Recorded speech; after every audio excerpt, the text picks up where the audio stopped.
Muy bien.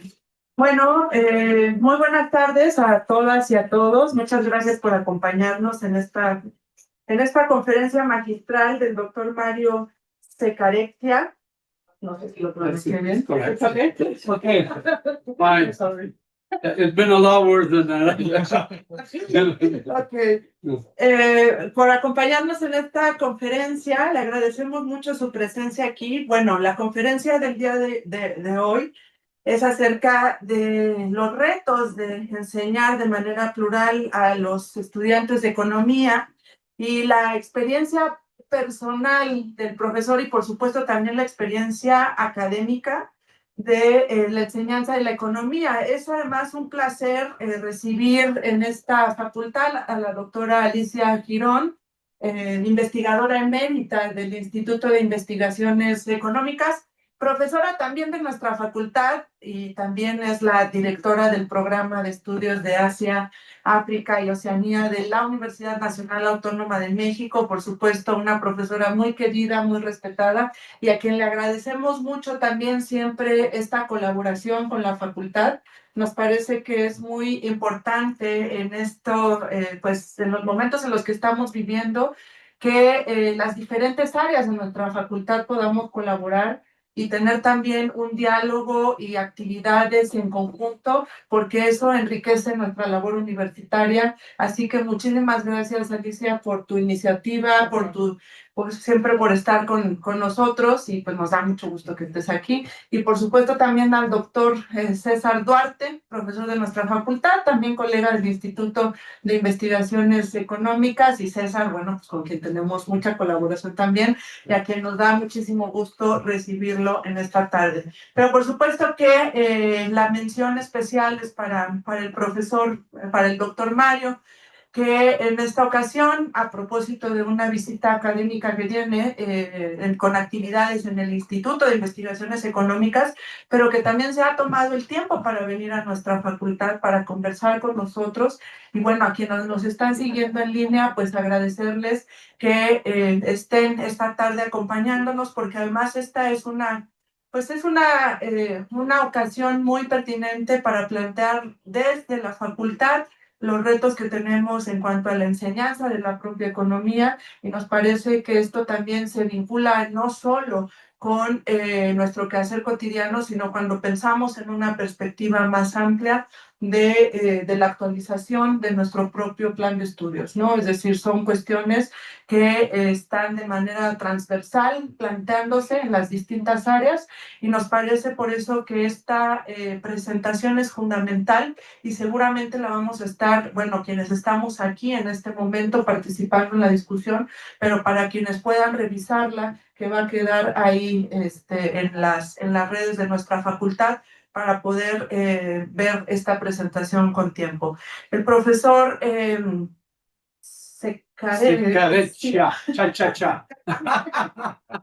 Secareccia. You know, for French-speaking people, they have a hard time because it's a super Italian name. Okay? And in French we say it's all right. Okay. But in French we say c'est correct. Okay. It's correct, right? C'est correct. Yeah. However, you say c'est correct cha at the end. So it's right with a cha-cha at the end. Okay, perfect. So, secareccia. Okay. Bueno, que además, bueno, pues un distinguido profesor emérito del Departamento de Economía de la Universidad de Ottawa, donde ha enseñado desde el año 1978 hasta el 2018 en los campos de la macroeconomía, la teoría monetaria, la economía del trabajo, la historia del pensamiento económico y la historia económica, temas sobre los que también ha escrito extensamente y ha publicado una gran cantidad de artículos en revistas científicas, también más de una decena de libros, y ha editado y coeditado pues muchos números especiales en revistas especializadas. Tiene una larga trayectoria y además pues un ejercicio académico muy amplio y muy profundo, que además a nosotros esta experiencia que nos va a compartir el día de hoy el doctor pues va a ser sin duda muy enriquecedora. Así es que yo no tomaré más tiempo porque a quien queremos escuchar es al doctor Mario. Así que pues agradecerles una vez más a quienes hicieron posible esta presentación y decirles que pues que resulta un foro muy adecuado y además una discusión muy pertinente en el tiempo que estamos viviendo en nuestra facultad y por supuesto también como disciplina, replanteándonos muchas cosas y cuestionándonos otras también. Así que bueno, pues muchas gracias y a continuación voy a darle la palabra a la doctora Alicia Girón. Muchísimas gracias, maestra Lorena Rodríguez. Es un gusto estar aquí en la facultad. Estoy recordando que yo me inicié soy de la generación 70-74, pero como yo venía de una escuela privada, terminamos un semestre antes y tuve compañeros de una generación anterior a la mía, y justo este fue el salón donde me inicié en los estudios de economía. Wow. Entonces, claro, no estaba con gradas, estaba todo recto, ¿verdad? Y bueno, pues me trae muy buenos recuerdos venir aquí a la Facultad de Economía, en aquel entonces Escuela de Economía. Y bueno, pues he pasado pues ya bastantes años aquí en la universidad, pero realmente es un gusto estar aquí, Lorena, y además un gusto que usted también como directora de esta facultad y que además representa pues, la generación es una nueva generación, sobre todo de cómo las mujeres han ido avanzando en los puestos directivos de esta universidad, ¿no? Y bueno, primero fue la maestra Ifigenia, después la maestra Elena Sandoval, y ahora después de casi más de 40 años nos toca tener una directora. Entonces, pues agradezco muchísimo porque efectivamente el doctor Mario Secarecha viene gracias al apoyo del doctor Armando Sánchez, el director del Instituto de Investigaciones Económicas, y está en el marco del 26º Seminario de Economía Fiscal y Financiera, un seminario que se inició en el año de 2000, incluso con colegas del doctor Secarecha, que fue el que vino en aquella ocasión, fue Alan Pargués, y que bueno, han venido toda una serie de académicos de la línea del pensamiento post-keynesiano heterodoxo, y que para nosotros es muy importante sobre todo aprender desde una visión crítica, desde una visión diferente a lo que ha sido la economía del mainstream. Entonces, muchísimas gracias por habernos dado la oportunidad de compartir aquí en esta facultad al doctor Mario, y que bueno, pues también que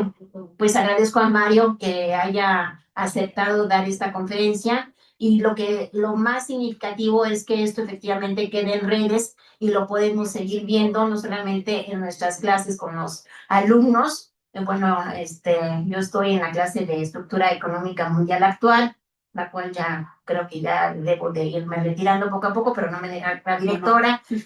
Pero todo tiene su principio y fin, ¿no? Entonces, pues muchísimas gracias. También esto es parte también de un proyecto con financiamiento de la DEGAPA, que es sobre tensiones financieras, flujos de capital y, bueno, más otros nombres más. Y bueno, al final de cuentas, también es muy importante mencionar que al doctor Secarecha, pues ya tenemos una amistad de muchos años. Nos conocimos en los seminarios que organizaba Paul y Luis Davidson en la Universidad de Tennyson hace muchos años, en los 90. Y bueno, es una larga experiencia de amistad académica, y ya también yo diría que hasta de amistad de amigos y familiar. Muchísimas gracias, doctora Lorena Rodríguez, habernos dado acogida para esta conferencia del doctor Mario Secarecha, y muchísimas gracias también a Mario por compartir sus conocimientos aquí en esta facultad. Muchísimas gracias. Gracias.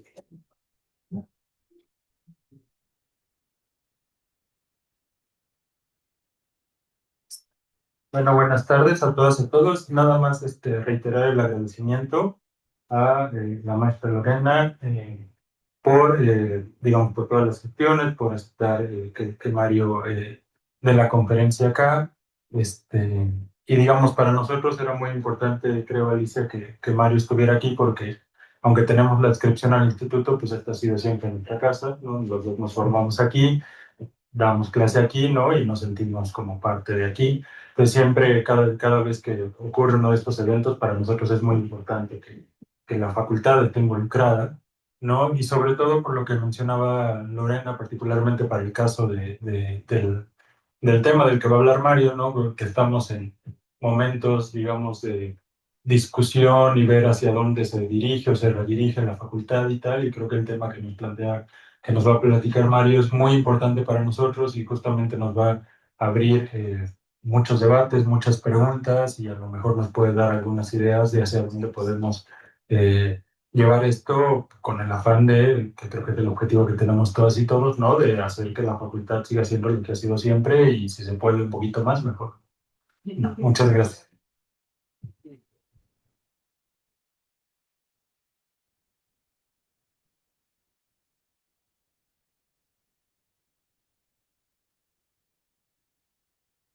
Oh, okay.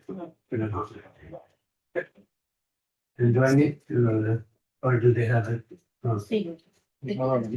Okay. Um, Thank you for being here. Um, uh, Gracias,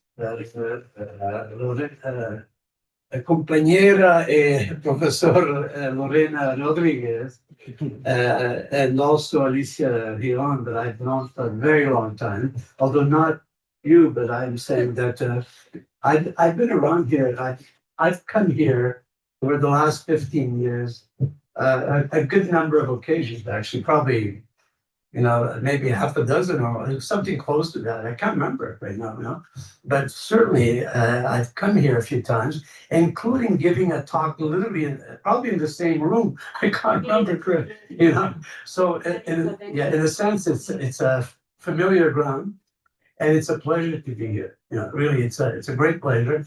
And when she asked me to see if I could give just a short talk, I mean, I didn't do any great preparation, but I was happy to do it, and I was agonizing in terms of what to do. I mean, I've written on a lot of different stuff over my career, absolutely different stuff.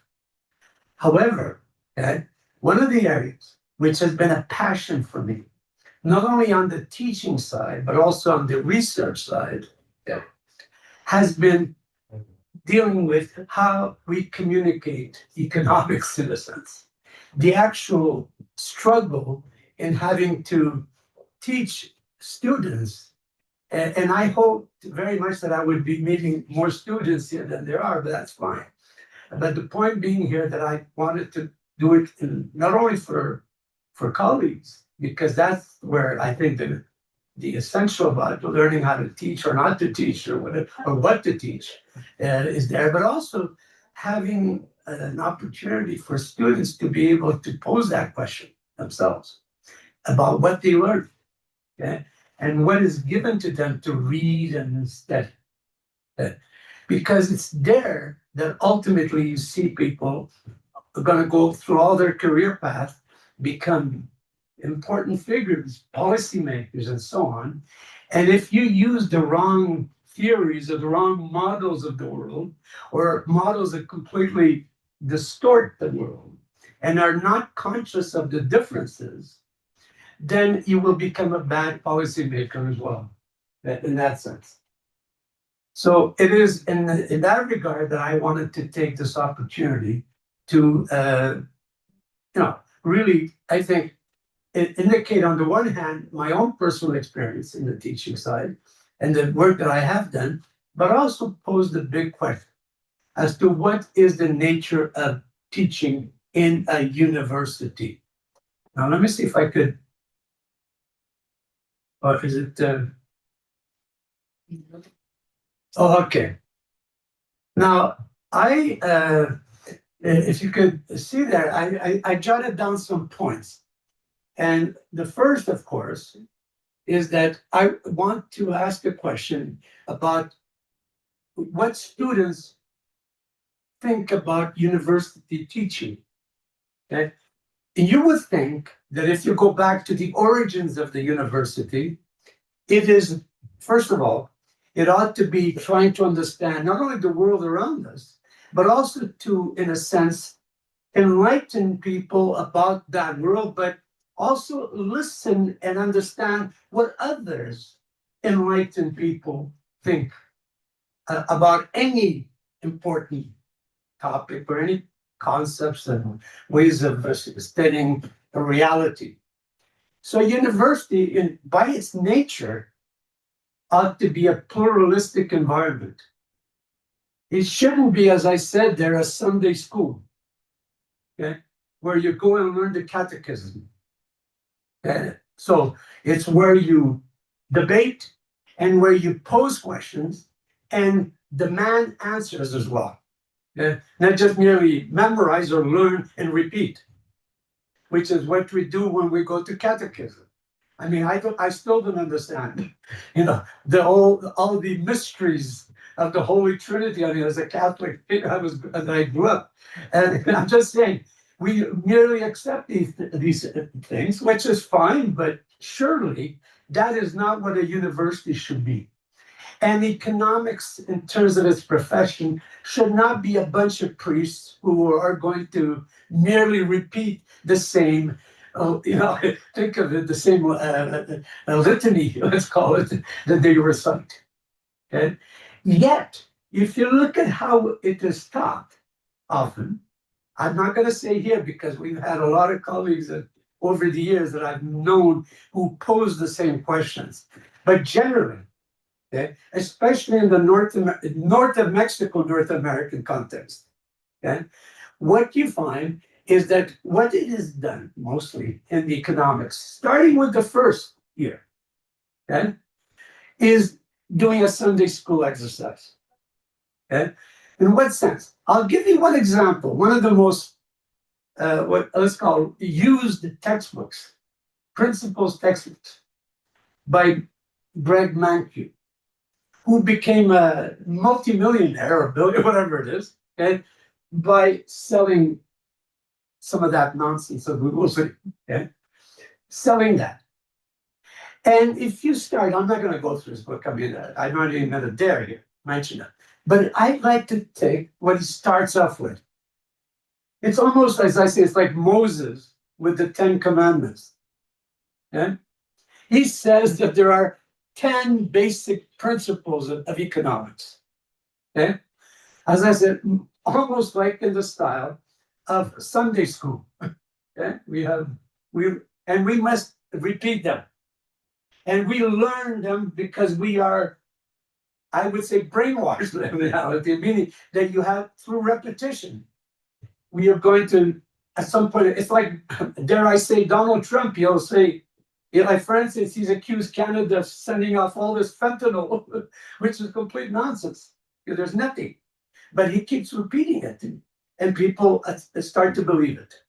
And so it is with regards to, especially young kids, younger students in their first year, where you give them the doctrine of the 10 Commandments, or of the 10, whatever principles of economics. Okay? And literally, it's in that style. Which, as I said, is amazing that they allow for this, that the profession accepts this, and they've made millions out of it, okay, which is even more annoying. But what are they? I won't go through them all. I mean, I don't intend to here. But you can pick any of them. Literally, I will question them all. Okay?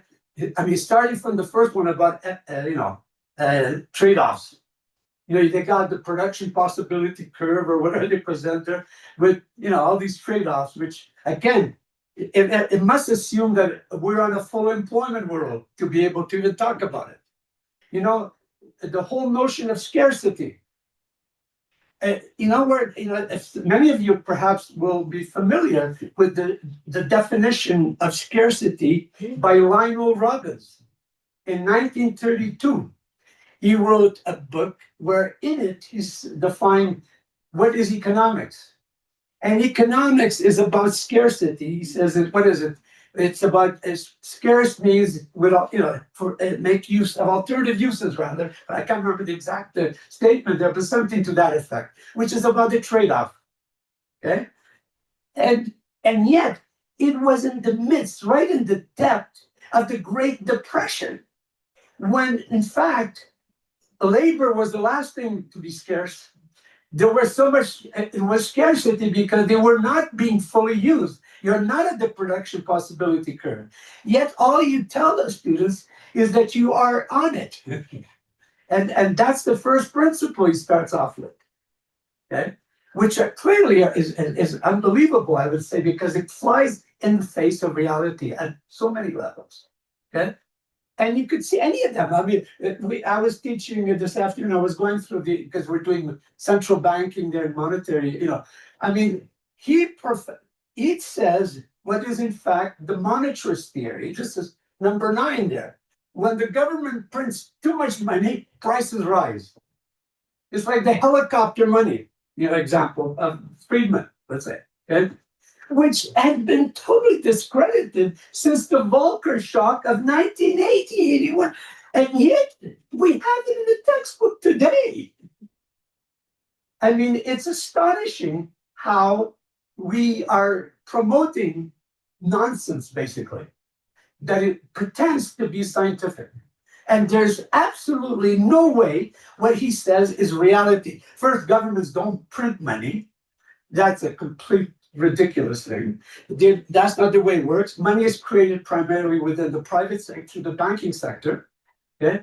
And it is demand determined. It's never, so prices are now determined because money somehow, from helicopter, they start spending and push money, prices of products out. But rather, the other way, it's demand determined. It's credit money that generates whatever ultimately. It's driven from the demand side, not but from the supply side, if you want to call it. Yeah? I mean, I don't even know where to start. I mean, there's so many things. Yeah. There are short-term trade-offs, inflation, unemployment. Blah, blah. Again, the Phillips curve, which is from which that whole thing is based, for most of what has been said over, in fact, we were talking about it literally today, it's basically a flat Phillips curve for most of the relevant ranges. And this is by people who were the founders of that approach, say that today, or have said that over the last 20 years. Yet, in the textbook, it's still the same kind of belief there. Okay, so it's a pure belief system, and that's what I'm saying is that the way we teach economics is more like a Sunday school sort of thing. Okay, now this, of course, leads to this what I call the challenges here. Now, I remember when I first began teaching, I've been a teaching assistant, but I used to be also an economist who worked as a consultant economist. And then my first teaching position was in 1978. Okay? A long time ago. But at that time, the economics profession was actually much, much less polarized than it became. There was a sense of tolerance, even if you did not have the same opinions about certain things. As long as you were, you were able to articulate and provide an analysis to be able to teach students, there was no problem. But for sure, I mean, I retired, 8 years ago from our university. And I am sure that my department would never hire me today if I was there for the first time. Okay? Because there's intolerance now. Okay, it's more like a sect. Remember again the Sunday school. It becomes sectarian in the sense that they all are going to define themselves like a tribal thing. And if you're outside of the tribe, obviously, get rid of them. Okay, and what we must do is prevent people from telling that they are the tribe. Okay, which is problematic. Now, the material, of course, from the time it was we were teaching economics, because I had to struggle with that. Why? First, because they already had a curriculum when I began teaching. They had a course description. So although they gave me the liberty to choose any textbook, for instance, they clearly were defining what I had to do there, what material had to be covered. So in that regard, there was less flexibility. And it meant that we had to go through the usual material that you find in, let's say, in microeconomics, that to a great extent, you still find that in the textbooks today. Okay? But less, what's the term? Less really based on the sort of doctrinaire kind of view that it has become. Okay? And nonetheless, we're still covering that same material today. And I just took in fact, it turned out to be a Canadian writer at the time, who actually was not so bad because he had been also worked for the Ministry of Finance at one point and then became a first. So he was a little more down to earth sort of person, but it was very mainstream. Needless to say, it was the material that was generally acceptable to be covered within a course like principles course that they gave me to teach. And because the choices outside of that, okay, were very few. So if you were a heterodox economist, meaning you were questioning some of the established material and theories, okay, that they did not stand what I would argue would be critical, standards of evaluation, I had no choice but to cover that general material, which to me was fine. I mean, I think students ought to know what the mainstream says, but clearly not only that. Okay. Because of what? Because we are in a university, not in a what I would call a Sunday school, okay, where you learn the doctrines.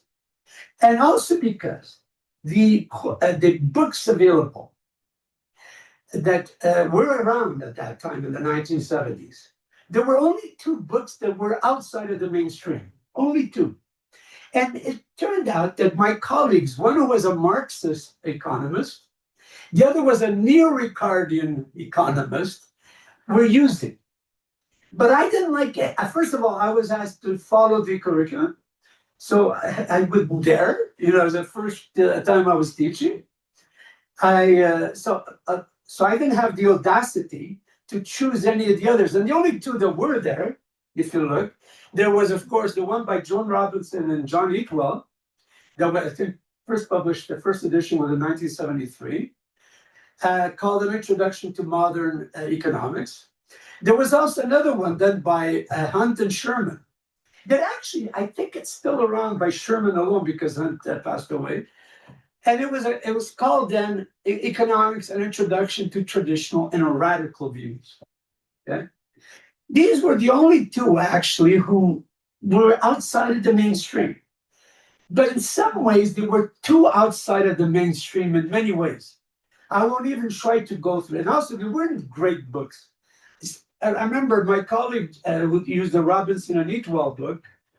He taught, it was in French. He had used it was a French translation of it, and he had really big trouble with it. And I won't even start to try to tell you these stories because they're no longer around, anyways. But even in the case of the Hunt and Sherman, they were presenting the radical perspective, which was fine. And indeed, a lot of that was just historical analysis, which was good, but it didn't kind of connect with what everybody else was teaching. So what do you do in this case? Well, my first reaction was simply to say, well, I'm going to cover the mainstream, but I will also, talk to students and tell them some of this stuff is just not, it's not realistic, it's not correct, it's nonsense even. Okay? And I would indicate to them in what sense that I understood it in my own naive way at the time, because as I said, I was a young teacher who was trying to just struggle with the teaching itself, never mind, and all that material that was much more over my head than you could argue. Okay? Not just the first year, we were teaching other courses, but the biggest challenge it turned out to be was that first year course. Okay? And although I have published, a lot of stuff, I could say that over the years, I've been in fact, really been interested in this whole issue of how to teach economics from then. Not only because I was forced to, because all the graduate courses were taken by the more senior professors. So they gave me whatever, that nobody else wanted to teach almost. But also because it is something that to me is extremely important, because that's where you get the student to either you wake them up and become intellectually honest as well, or become just repeat.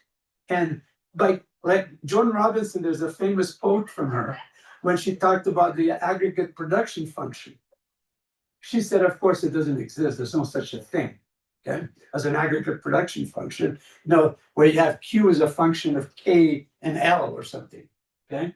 The aggregate. This is in 1953, if I remember correctly, she wrote that on the production function. And she says, students learn it, that there's such a thing, and they repeat it, and they pass their exams by repeating it. And by the time they get to graduate school, where they've just been repeating the same thing, in a more, let's call it, sophisticated way, more mathematical usually, okay? They have too much invested in that nonsense, as she said, that they are going to then go around and teach it themselves. And so it goes on, she says. Okay?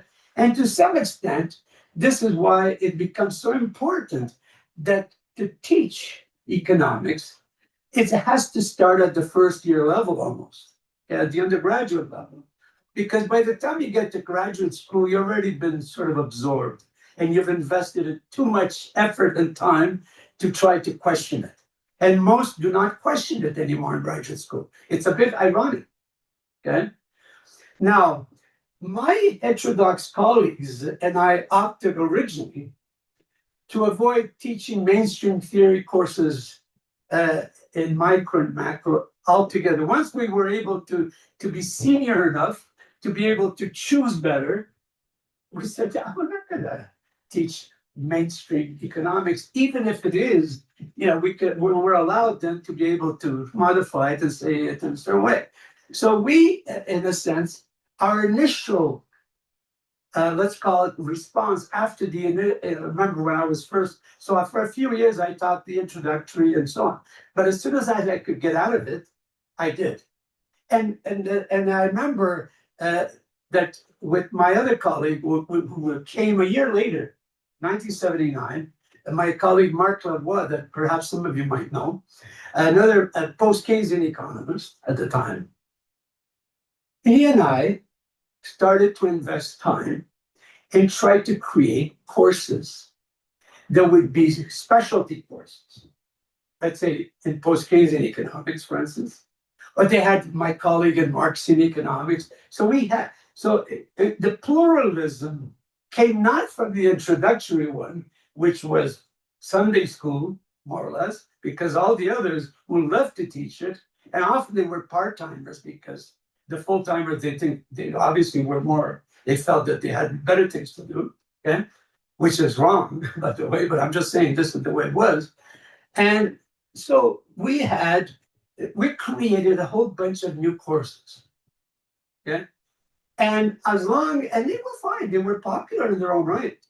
But the problem was that the students themselves saw those courses as a kind of specialty, more exotic course to take, okay? Rather than being fundamental courses that should, in fact, perhaps should be part of the discipline of economics. That they should replace literally the mainstream almost, in a sense, or at least the more heterodox perspective that is more open and more, as I said, pluralistic in nature. Okay? And so, but we had created both at the undergraduate and graduate level. So for a long time, like in the 1980s, we created these courses and we taught them. I taught like post-Keynesian economics. The Marxian I didn't because I didn't know. I knew about Marx. I did I used to teach history of economic thought as well. Okay? Economic history, I did all kinds of, over the years, I taught them all, like literally many courses in different areas. Okay? But the thing is that our initial, except for the very beginning where my initial response was to try to just simply accept the material of the mainstream and teach these theory courses of micro and macro, okay, by cushioning them with some extra stuff, that we could talk about. But it never was the actual core, the core was what the mainstream defined for us. Okay? Our initial response was to just move away from that. But the problem was that we were moving away from that in a way that marginalized us at the end. Because if you do these exotic courses, I mean, the students, they love these courses. We were very popular in terms of courses. Okay? And it irritated my colleagues who were mainstream in many ways.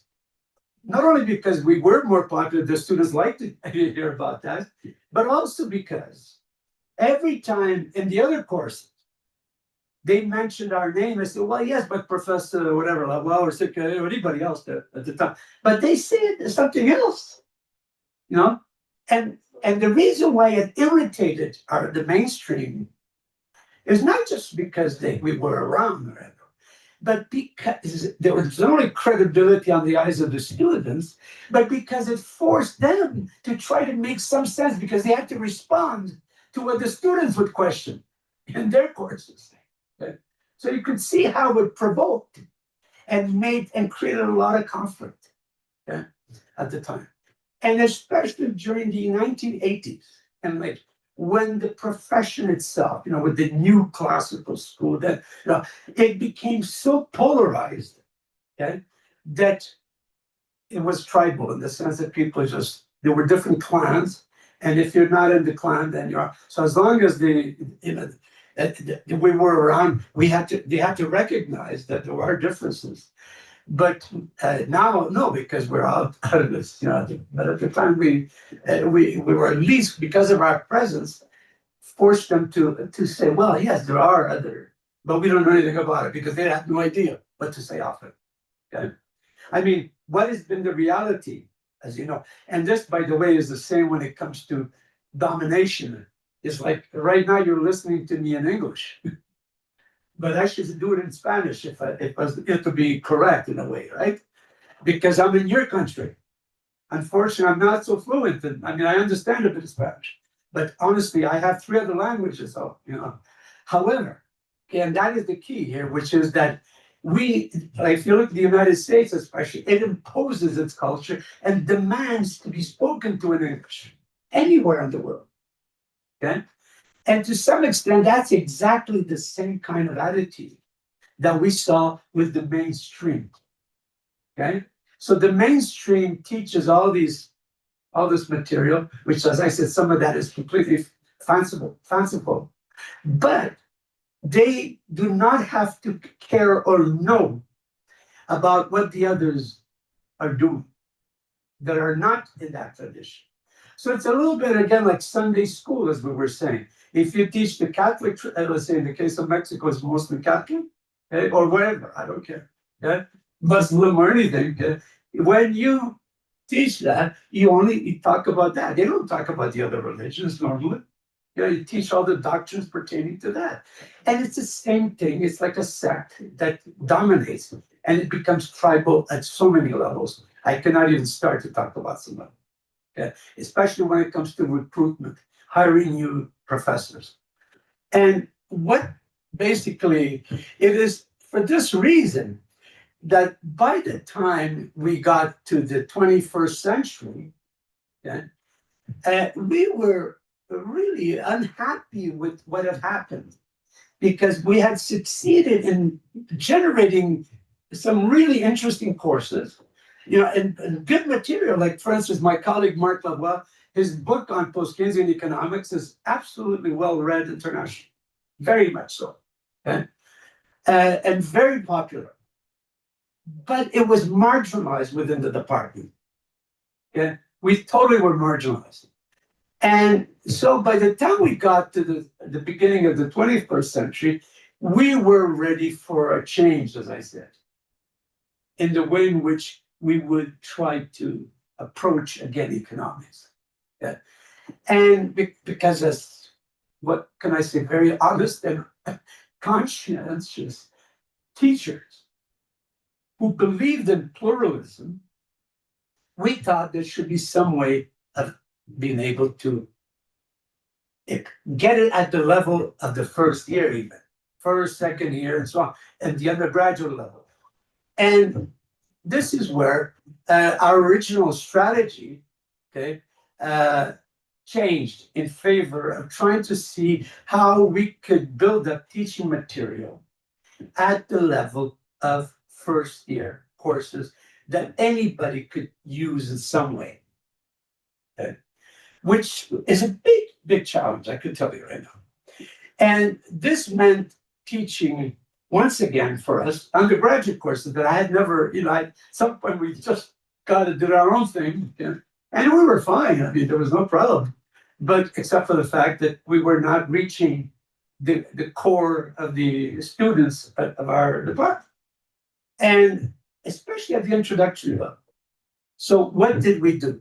Okay. Here is a bit of some of the material that we build up afterwards. Okay.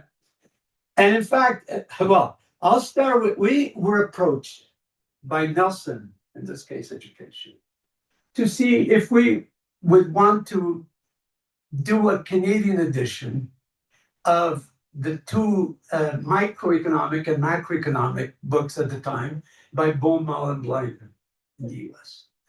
And some of you might know, perhaps, I mean, students perhaps not, but Baumol, who now died, just not too long ago, but Blinder's still around, and we were in communication with them at the time. And we, you would know that they were the most Keynesian, quote unquote, in the traditional sense, not the post-Keynesian or more radical sense, if you wish, but more in the old tradition, compared to Mankiw and these others, of course, at the time. So initially we agonized about it because we weren't sure, but we at some point we accepted, and we took up the task. And we took a year's leave, literally, of absence. And in 2007, we spent a year rewriting both textbooks. Now, in what sense?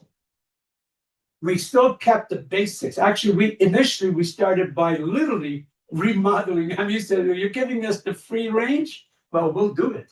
Okay? And so what we did is that we started, let's say, with macro. It goes through all the basic stuff, the multiplier, all these kinds of things, But what we did in all of them, in every chapter, what we would do, and this is where we wanted to assert pluralism, even though they were actually the more pluralistic of textbooks, even before, we completely rewrote the chapters. So if you find the Canadian edition, which is now out of print, unfortunately, okay? But if you look at these books, you will see that what we did was that systematically, for every major topic, on anything, on the Phillips curve, I don't know, for any of these things, what we did is we provided also other perspectives, systematically, okay? Which you would think would be really a good thing. That the profession, we're not taking away from you anything you want to teach, but we are adding something that you would think would be perhaps insightful and useful for students to understand as well, that would serve that pluralistic purpose. Now, we did get to, eventually when we published it in 2009, we did sell a bit, but we certainly did not make any. It's not like Mankiw became a millionaire, to the contrary, but not much. And the reason is because of it was very simple, is because if the majority of economists are taught with, as in the Sunday school, they have no understanding of the other side, even though it was very simple for us to show what it was. So let's say on the Phillips curve, we talked about also the flat Phillips curve, or as a simple example, or anything. In fact, they used to do the aggregate demand, and supply, and where they would argue that somehow it would eventually reach full employment if prices fall, all this kind of stuff. And we showed how it was completely the reverse by introducing Kaletsky analysis, for instance, to show how, in fact, you have to be concerned about debt effects and all kinds of stuff. I wouldn't even get it, as I said, but you could, if you ever find access to these books, you will see why. Because systematically, we try to at least provide alternatives for students. Okay, as I said, for the sake of pluralism, and it wasn't because it served us individually, other than because we believed in it. We believed that it was important, and at the same time.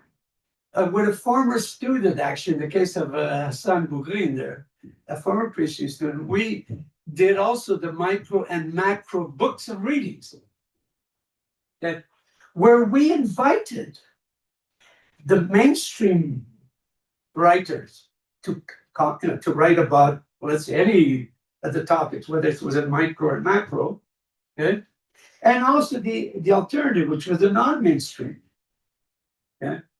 To defend their approaches, and many differences there that appeared, and actually they were successful to a certain extent, but mostly because they were used by colleagues who were teaching special courses outside of the economics department in economics, which is ironic, Why? Because in our department it was the coordinator who set the course, the book that had, the textbook that had to be taught in that course. Okay, so you would choose, and obviously he chose, for instance, one of them, he chose Mankey because he did the working, he wanted to make money out of it by the workbook, he had prepared it for the Canadian. So this is how poor intellectual people were about us. I see. And they did it behind the scene. They were never, ever showed any respect for the work that we did. Some adopted in other universities, but we weren't very successful. Now, not that we expected it to necessarily, but we thought that, there could be more, stuff that would be adopted in other courses. Outside of even our own institution. And just more recently, I'll give you an example. I've worked on many things, but this is something that I've done over the years, and I retained this. And the very recent ones that I'm going to give you here are, again, with my former student, with another former student, Louis-Philippe Rochon, another former student of mine, okay? We did both. We tried to do that for the intermediate level to provide book of readings. In this case, we didn't do it the way we did it with the other ones, where we asked mainstream people to do it, but instead we asked people who were non-mainstream to present the mainstream, and then each chapter pitted against that the non-mainstream material. Okay?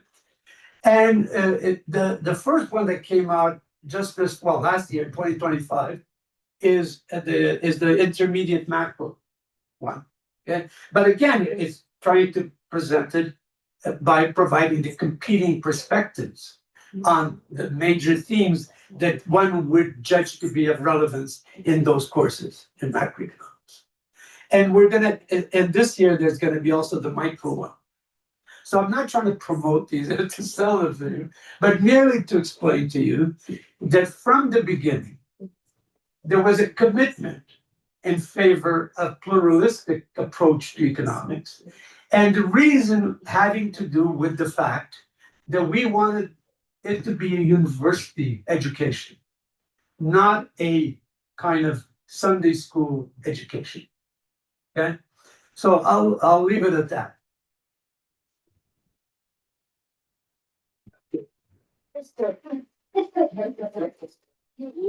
Thank you, Mario.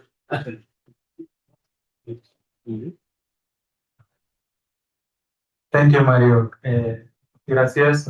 No sé si hay preguntas, comentarios para el doctor Secareche.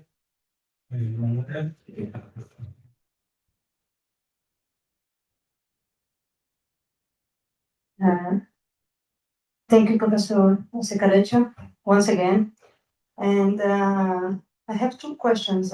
Please. And the first one, could you please talk a little bit more about the challenging of teaching economics in a pluralistic perspective in your experience, but this time making a mention between the challenges of how to how can I say that? How to manage our schedule between teaching and researching? Oh my God.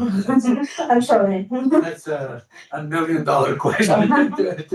I wish I could win the prize by earning what Nike earned. But I honestly, yeah, it's a big challenge, obviously. And it's not that you have to be what's the term, a monk or something, where you spend all your time preparing classes and then also you spend your time on research.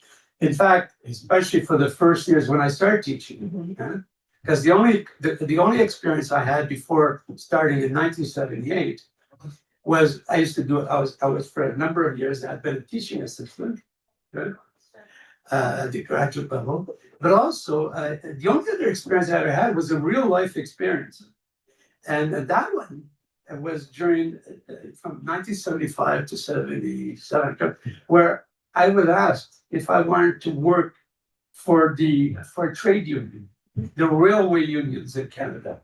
In those days, it was 100,000 workers who worked in the railway industry.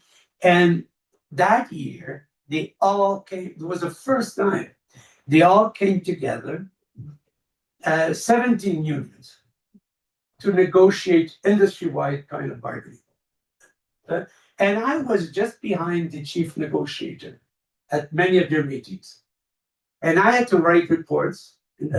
And this is why I'm saying my first shock, let's call it, between what we were learning, even though in those days where I was studying was at McGill University in Montreal, it was a fairly heterodox department. But I do remember when I had to take up as a teaching assistant courses like, macroeconomics, I mean, it kind of almost it would fly in the face of reality at so many levels.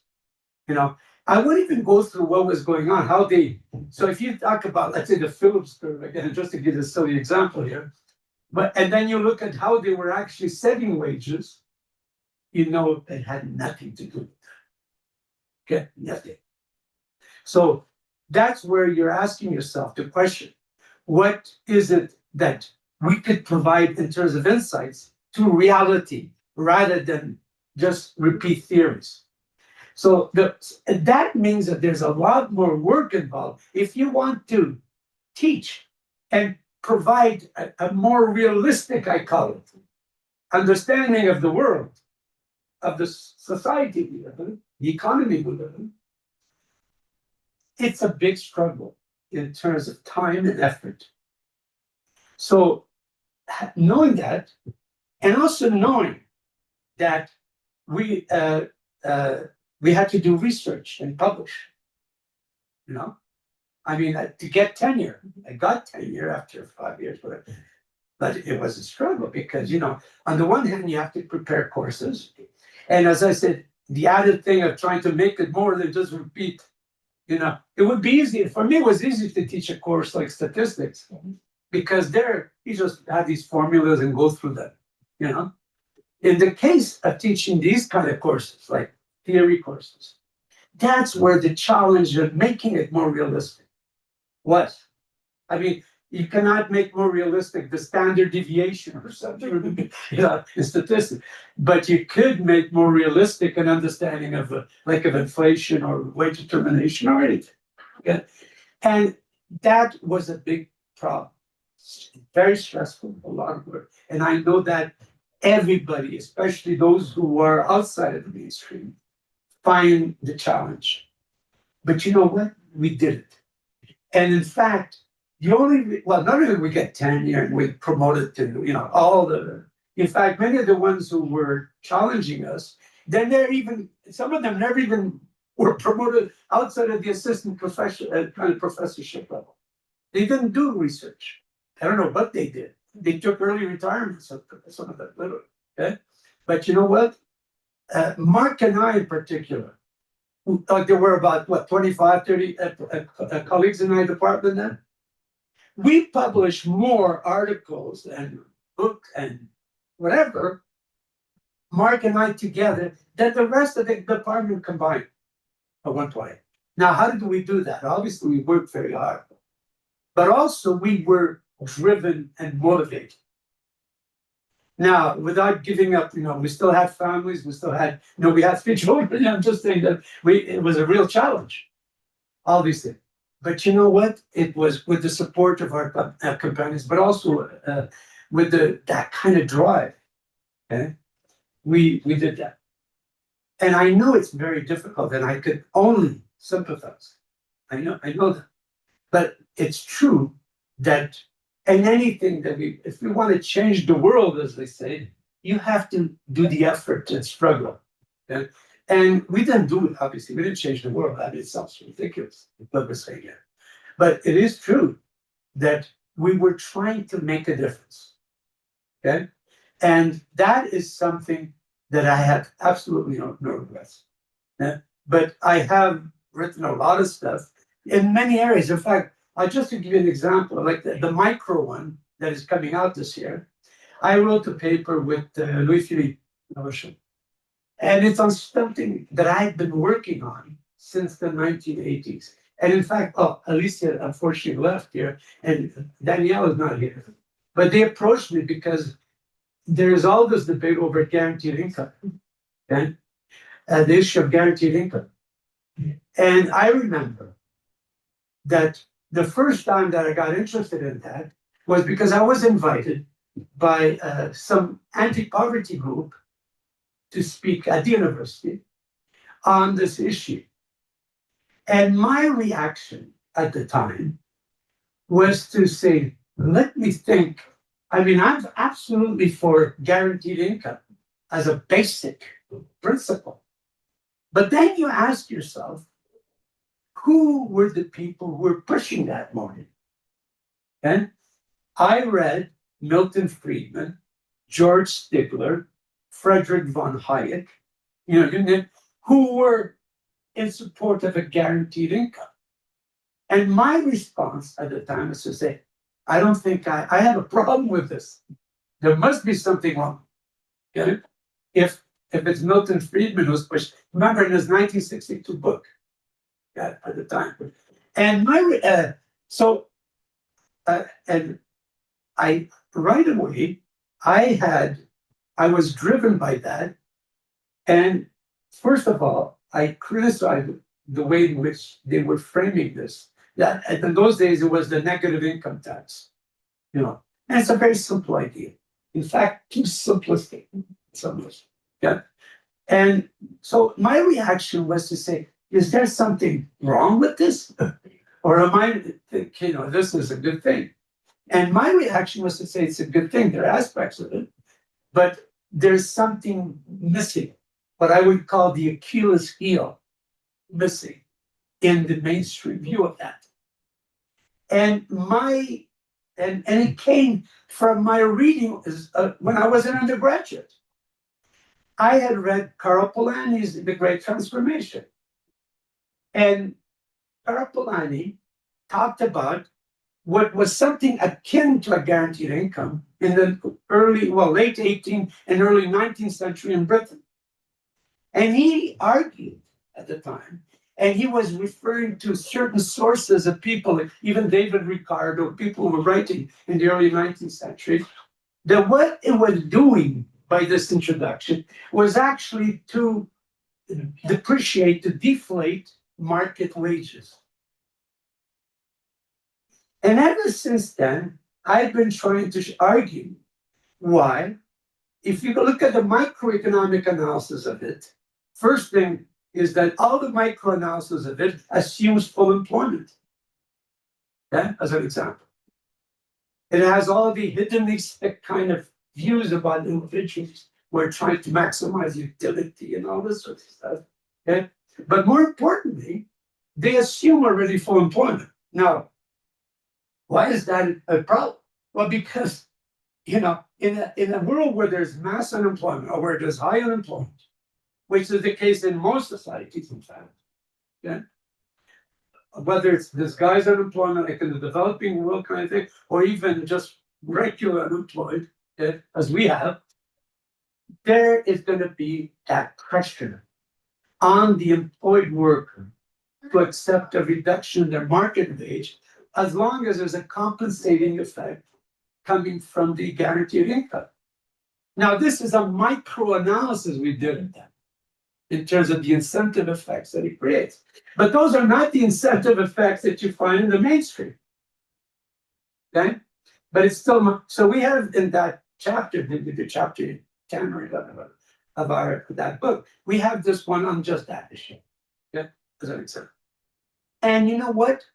I mean, I've had challenges because even some of the Polanyi people, the ones who are favorable to guaranteed income, they thought that I was like the devil almost, because somehow I was criticizing. I've never been critical of guaranteed income, but they thought that I was attacking that. Instead, I was saying what we must have, the only way you could have and have eliminate the effect, what I refer to, I dubbed it the Spinam land effect, because it had to do with the kind of structure that was created under the poor laws in Britain in the 19th century. It actually started during the French Revolution, the Institute of these Policies. I've written lots of stuff on that again, but I'm saying this is an area that I just got interested because I was ticked off, you know, because you would say, why the hell is Milton Friedman? Now, if you read Milton Friedman's book, you know, the 1962 book, you will see right away what he will say. Behind a lot of the kind of nice things he's saying, okay, he basically was arguing that guaranteed income will guarantee that wages will become flexible, downward.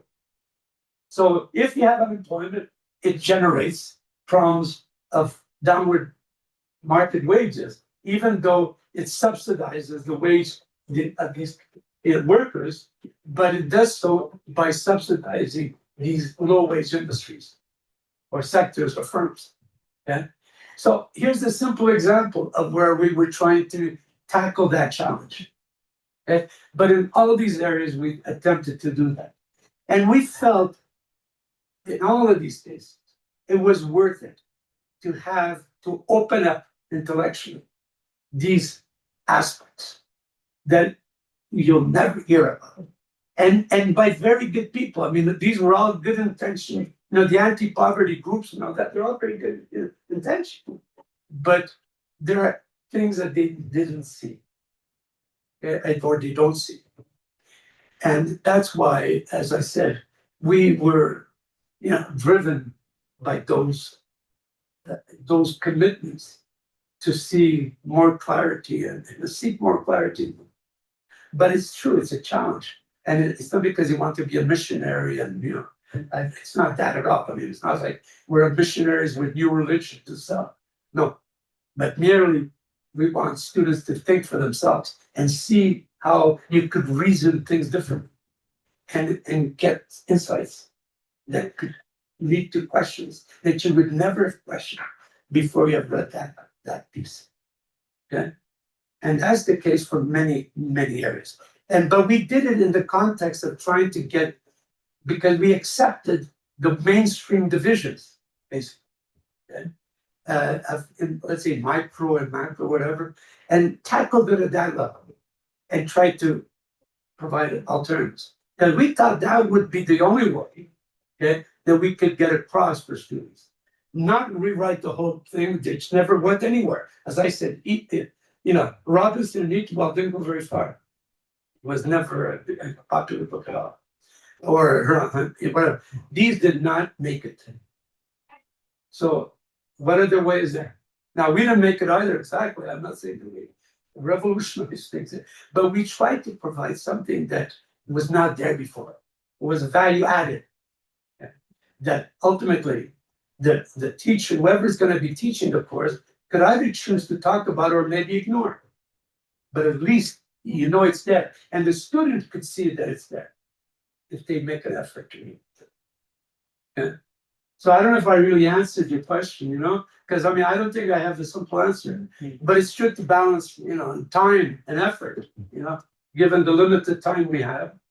But, we worked hard. I'm serious. We worked very hard. And I'm still doing that. Even though, I'm in my mid-70s, but it's true. It's something that you have a strong commitment, and hopefully I will continue that way until I can breathe. Otra pregunta. Sí.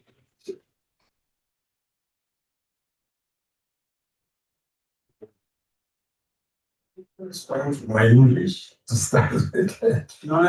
First of all, I would like to recognize the effort you made to try to teach and write textbooks, and including heterodox economics. I would never like orthodox economics, and I found relief in Robinson Eatwell and Hunt and Sherman in that time. I've been fortunate to get all the books you listed, the Canadian edition of Blinder and Boomerang, and the other books. I was curious. That was one of the first things I thought. What kind of agreement did you reach with Bimol and Blinder to write? They had no choice. They had signed off the contract. Okay, so they signed it off, and then it was up to the company, the publisher, to choose people. They had no control over the choice, nor over what we said. They just had to accept it. Now, we've had exchanges over the years. And how did you evaluate that experience? Well, it's interesting because, they never said negatively anything about what we did. Now, I would say the most heterodox would be Willie Boma. Okay? And if you look at some of the work he had done over the years, you could see where he was trying to break away from the mainstream. Not well. He did succeed. Blinder, not as much. But, I met him at the ASA meetings, for instance, and, he was complimentary. Now, he was just trying to be nice, of course. I'm going to try to say that he applauded what we said. But he was not critical. He was saying, it was substantive, what we were trying to show. Okay? So it's a kind of ironic thing. But it's also true because it was not Mankiw. Mankiw would never have signed off. No. He is too much of a doctrinaire, too much of a Sunday school, as we said, the 10 Commandments kind of thing, to make, this kind of, to permit this to happen, to have their names associated with what we wrote. But, I should tell you a funny story. In 1991 or 1990, I can't remember, Mark Galawa and myself were approached. I think I mentioned that at one of the classes yesterday. We were approached to do a book. It wasn't right. We did a collection of articles in this case, a book on Milton Friedman. And when we when we were approached, but it was from a heterodox group. They wanted to do They did series of books on, the major economists of the 20th century, like Schumpeter, Keynes. I remember I had a chapter in the Keynes book, even I did, whatever, Hayek, even, and so on. Yeah, Myrdal, now, so they were doing the series of books in French, but it was in French, at the University of Montreal. Okay? And they asked us if we wanted to do one on Friedman.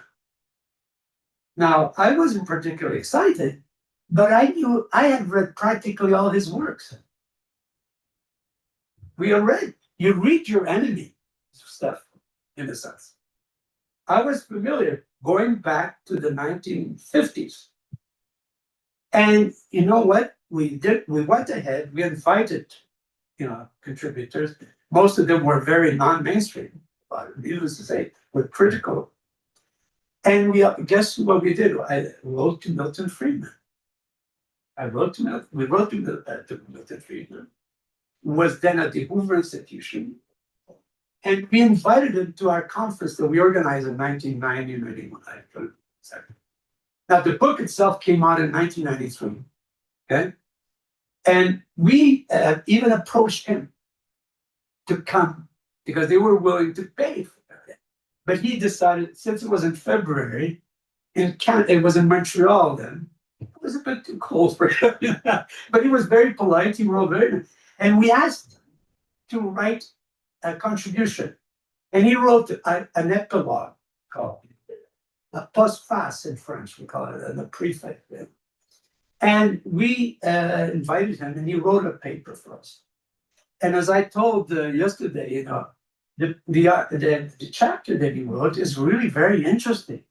It was primarily focused on his famous chapter on methodology of economics, which is that you read even in Mankiw, they're like, what is economics and all that, they sometimes refer to him, to that methodology, which is, if you recall, it doesn't matter what is the realism of your assumption, as long as your theory could predict somehow observed facts, okay?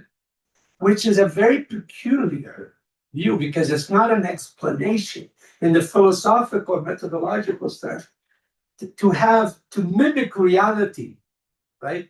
By saying my theory shows that there's a correlation, but correlation is not causation, as we know. Okay? So it's not exactly a very good scientific approach.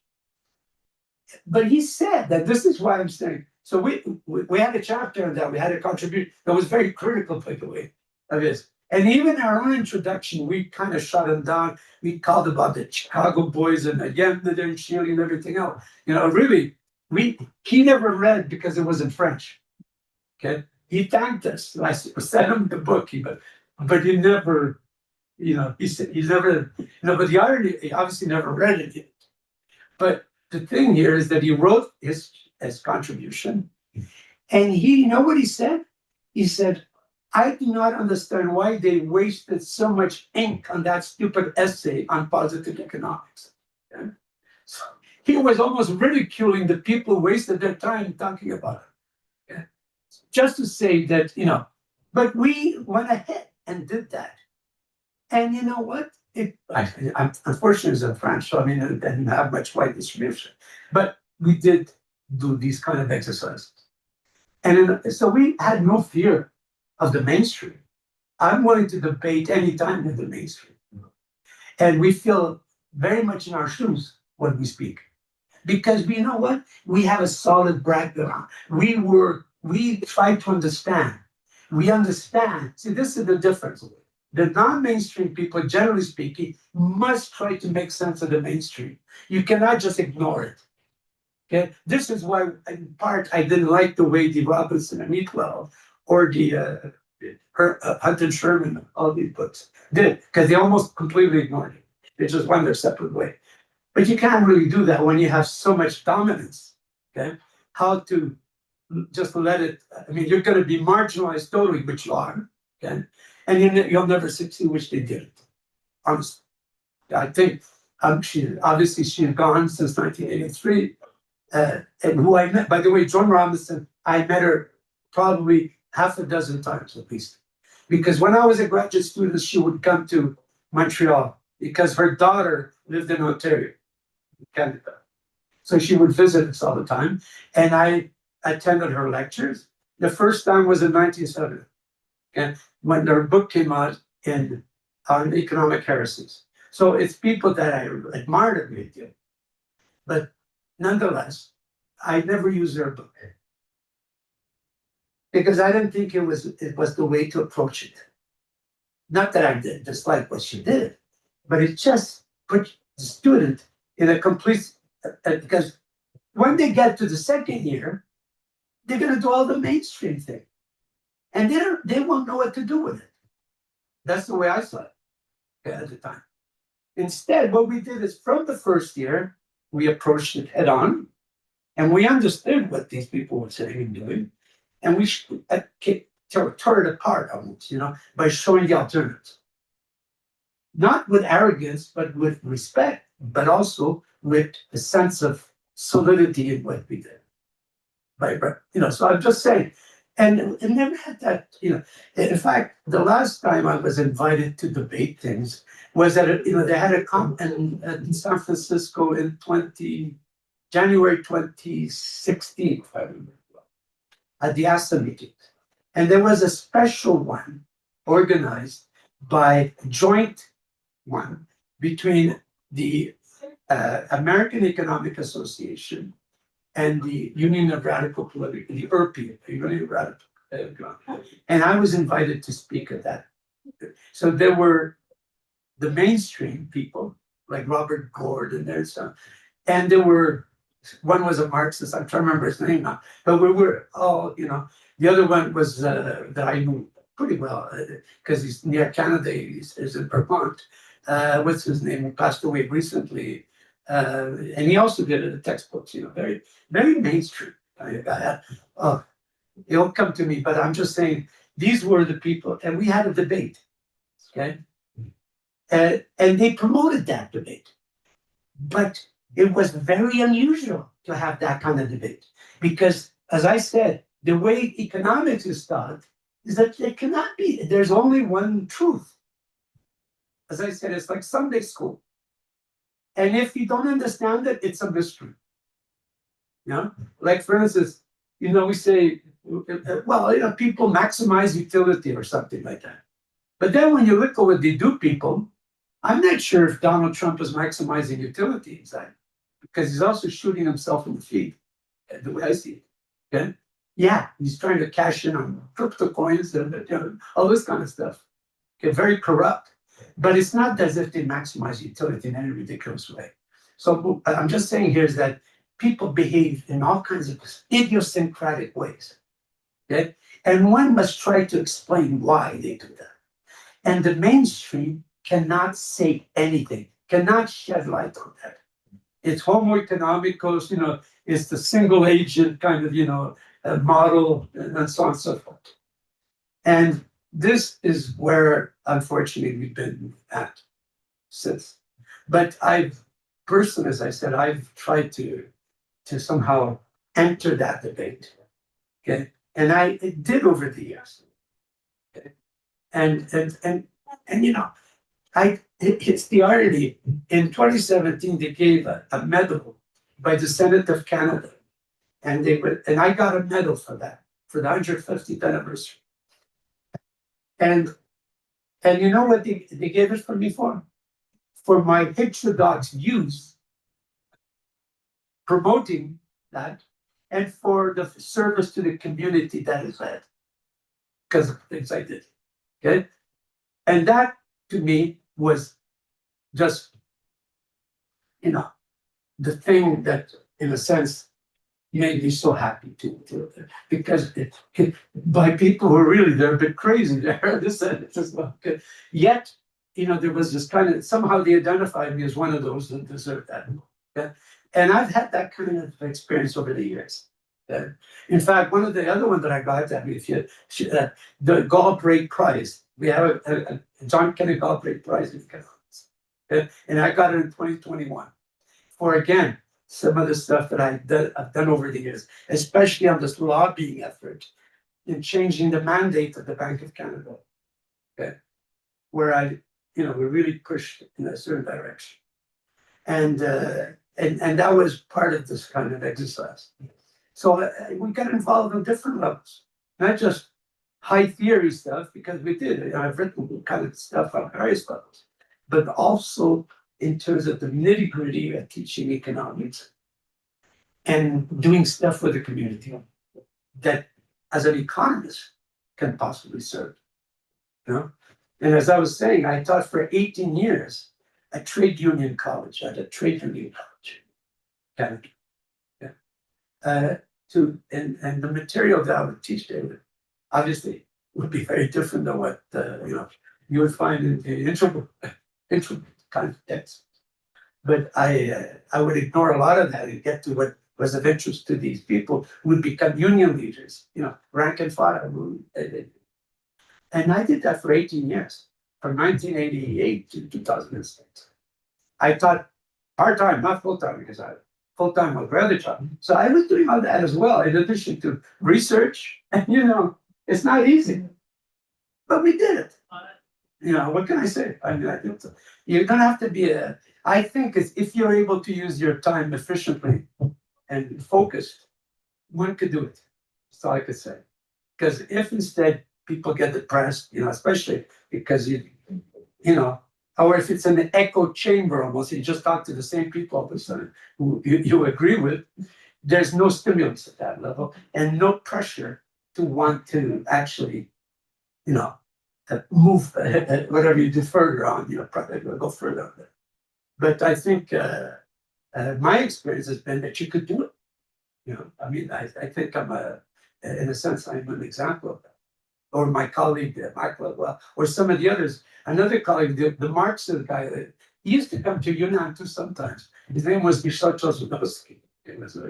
But we had different people who who were in our department, including one really interesting, I mentioned that because he became a close friend of Ifigenia Martinez, when she was the director of the Faculty of Economics. I knew I first learned of Ifigenia because of my colleague who was an Argentinian. His name was Camilo Dagun. He passed away years ago. But Camilo Dagun, to escape Argentina's dictatorship at the time, in the early 70s, he had approached, initially was Francois Pérou, with whom he had been friends with, because he had gone to the institute where Pérou had founded in Paris. And it was Pérou who wrote to Ifigenia. In fact, he was once invited here, Francois Pérou, by Ifigenia in the early 70s. No, late, I can't remember exactly, it's early 70s. And it was through that Pérou's kind of, let's say, encouragement that she hired Camilo Dagun. And Camilo Dagun taught for a few years here, but then he was hired at our university in Ottawa. So our department was fairly heterodox, with people in very different traditions. In the case of Camilo, was in the kind of Latin American structuralist tradition, it's called. But he was an econometrician. He was a very solid econometrician who did work. He studied under the Corrado Gini, the Gini coefficient kind of person. So this is where he was good. He was a statistician and econometrician. But these were the kind of people that were in our department at the time. It was very pluralistic. But once the majority is neoclassical, it's tribal, they prevented us from ever hiring again. So it was true attrition. And we were the last of the Mohicans and we left, when I retired. And so it's very mainstream now, the department. Even though I am still connected with it, but I was invited just 2 weeks ago to go to a retirement party for one of my colleagues at SW. Not interested. Because these were the same people who stabbed you in the back. Anyways, I'm being a little bit personal on these things, but I'm saying this was the reality, the challenges of teaching real economics, not just blah, blah. That's what I would say. Bueno, thank you, Profesor Mario. Les damos las gracias por acompañarnos y buenas noches. Hasta luego. Thank you. Thank you.